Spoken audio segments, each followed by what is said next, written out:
Alright, everybody, we are back for section 4 of criminology, and today we're going to talk about biological theories of crime, i.e.,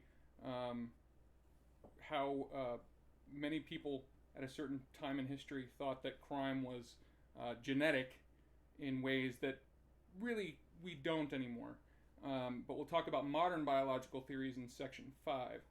So this is kind of the early, not so useful anymore theories, okay? First, our funny picture of the day. I want to call him Tony Stark. Robert Downey Jr. If you don't know Robert Downey Jr., he is an amazing actor. He played Tony Stark, a.k.a. Iron Man, in the modern Marvel movies. But man, his life story is really, really impressive. And I just rewatched Charlie Bartlett, which is a movie he did a few years ago, and man, that's so good. Yeah. All right, so last time we talked about deterrence.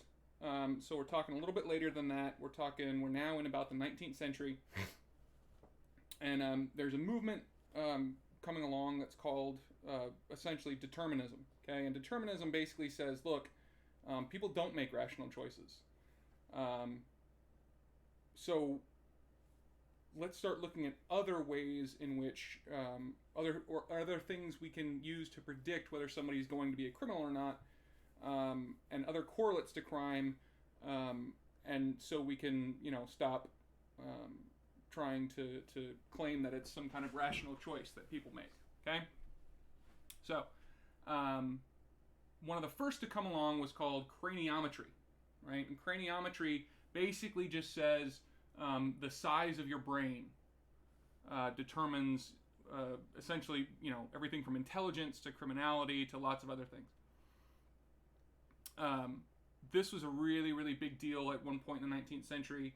But then a lot of the major scientists and people who proposed the idea died, and their skull volume was measured, and they were found to have below average sized brains. So this one went away pretty quick. But in its place came phrenology, where they said, oh, no, okay, it's not necessarily size, it's the shape of the brain. That determines criminality. So there is something to that. There are different regions of the brain associated with different things, we know now, looking back. But these guys, just kind of made up a lot of what they thought each part of the brain did, and were wrong about almost all of it. But they also thought that the bumps on your skull could be used to determine accurately the shape of your brain, which is not true at all. But they would measure kind of your brain and look at where the bumps are on your head and figure out all kinds of stuff about you. And again, this was kind of fairly quickly shown to be BS. It's not true, right? So then they went to physiognomy, which is essentially measuring lots of body parts, okay? Not just the bumps on the skull, but also, distance between your eyes and width of your shoulders and height and weight and all these different body measurements, right?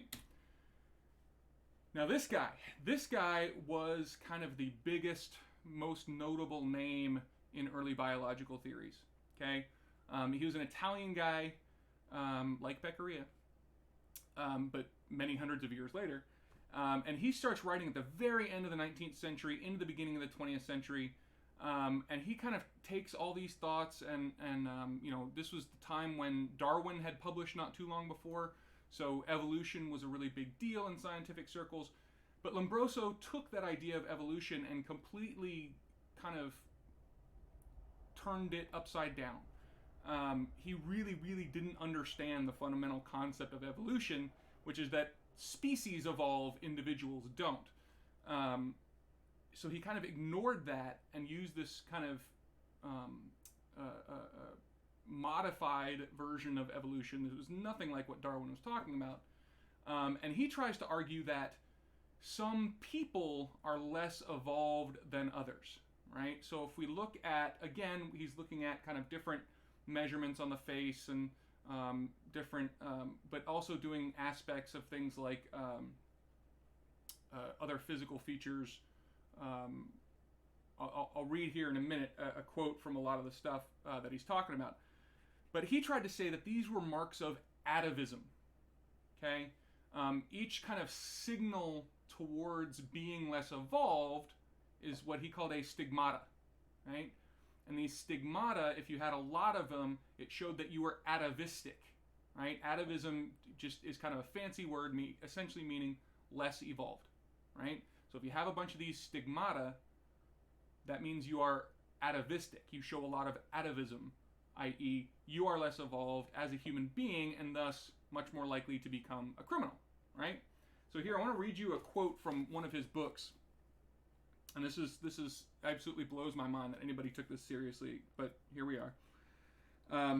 Thus were explained anatomically the enormous jaws, high cheekbones, solitary lines in the palms, extreme size of the orbits, meaning the eye orbits, handle-shaped ears found in criminals, savages, and apes, insensibility to pain, extremely acute sight, tattooing, excessive idleness, love of orgies, and the irresponsible craving of evil for its own sake, the desire not only to extinguish life in the victims, but to mutilate the corpse, tear its flesh, and drink its blood. So he thought all those things that he listed there were signs that you are a savage or an ape, i.e. less evolved, and he includes tattoos. There's zero genetic basis to tattoos. There's zero biological basis for tattoos, but this guy, he had convinced a huge chunk of the world, especially here in the United States and in Western Europe, especially Italy, where he's from, that he could predict and determine whether someone was a criminal just by that list of things. Basically, what it boiled down to, both in Italy, which was under not a very pleasant place to be in the early 20th century, also in the United States, essentially this work was used to justify and implement ideas of racism, right? Essentially, it was used to keep others in prison. In the United States, it was mostly Africans. In Italy, it was Jews. But it was used as kind of a racial purity concept, right? And there were a lot of people, not all black, of course, but a huge percentage of them that were black, that were put in prison in the United States for years, sometimes for life, based on these ideas that their criminality can be determined based on these random measurements of different part of your body and whether you have tattoos or not, whether there's a history of epilepsy in your family. Like, it was ridiculous. And unfortunately, it was believed until well into the 20th century in the United States. And we're going to talk a little bit more about, in further sections, about how the United States has had this really terrible kind of past with believing these biological theories, Lombroso's just being one of the more kind of powerful and important ones, right? Also around this time, this guy named Binet, he creates the IQ test, or intelligence quotient, right?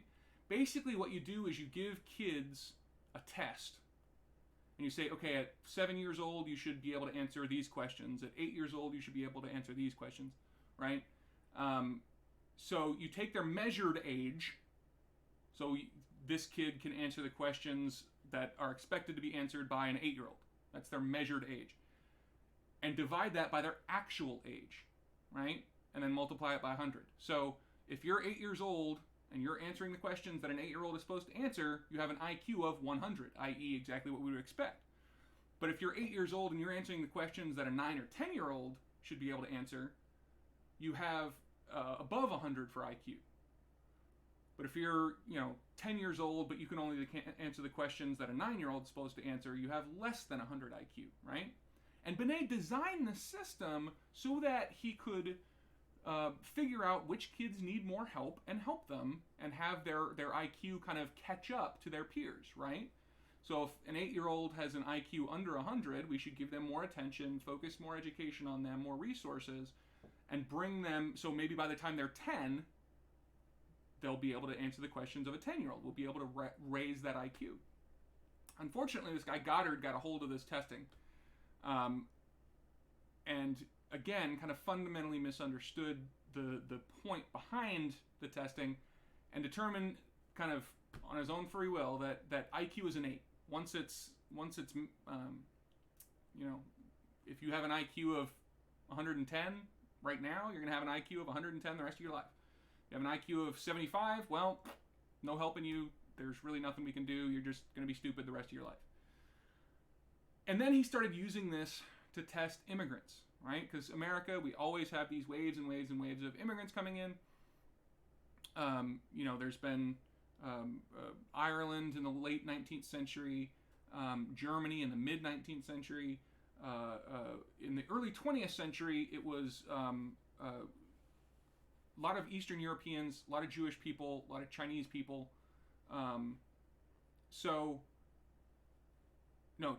Chinese was earlier than that. Chinese was mid-1800s. Never mind. But the point is, he started testing these immigrants, and surprise, surprise, most of them had really low IQs.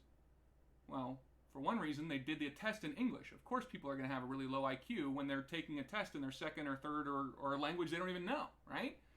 But he used this kind of proof that immigrants were stupider to get the United States to shut down a lot of immigration throughout the early and mid 20th century, which had obvious implications later on, especially in World War II. He also came up with this idea of if your IQ is low, at what level, what can we diagnose you with? And so he thought if your IQ was a little bit low, you get called a moron. Lower than that, an imbecile, and those with the lowest IQs were called idiots. Those were actual medical terms at this point in history.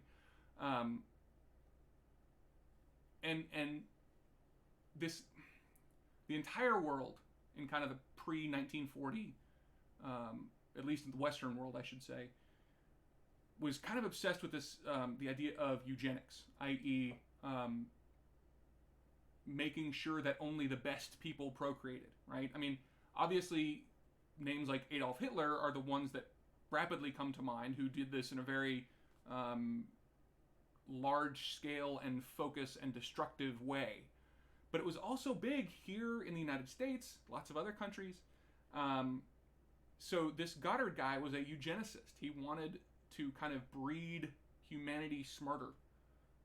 So he thought that idiots and imbeciles and morons shouldn't have kids.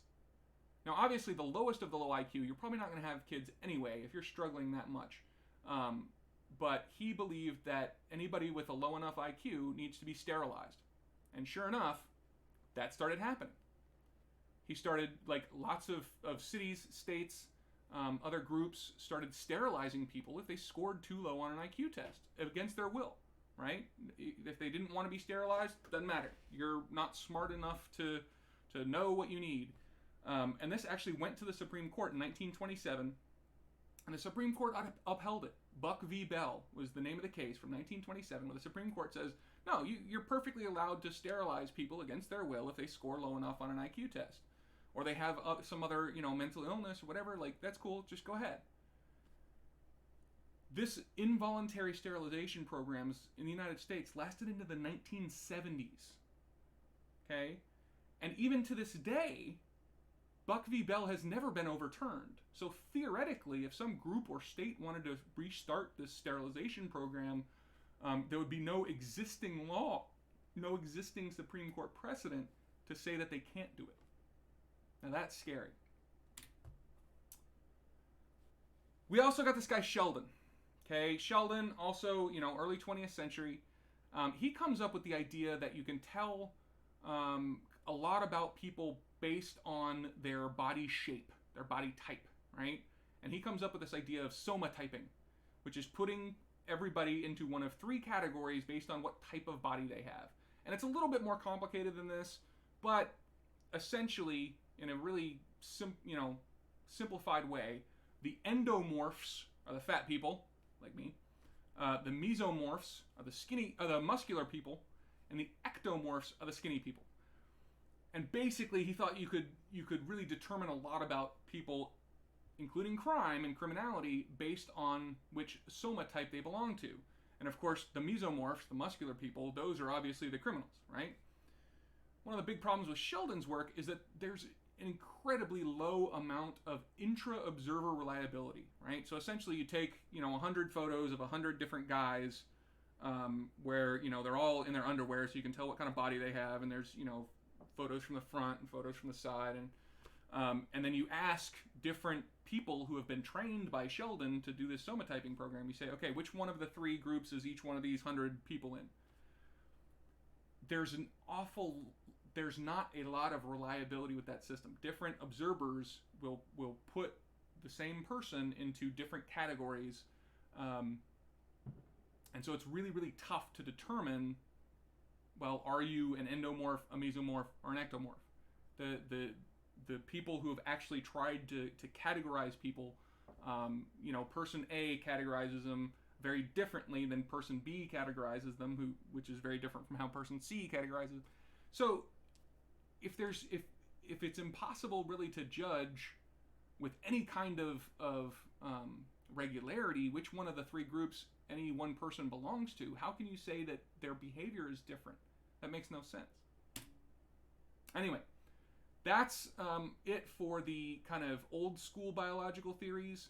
I will be back next in section 5 to talk about the more modern biological theories, which are way less racist, way less ableist, and way less just kind of horrible than the ones we talked about today. Thank you very much.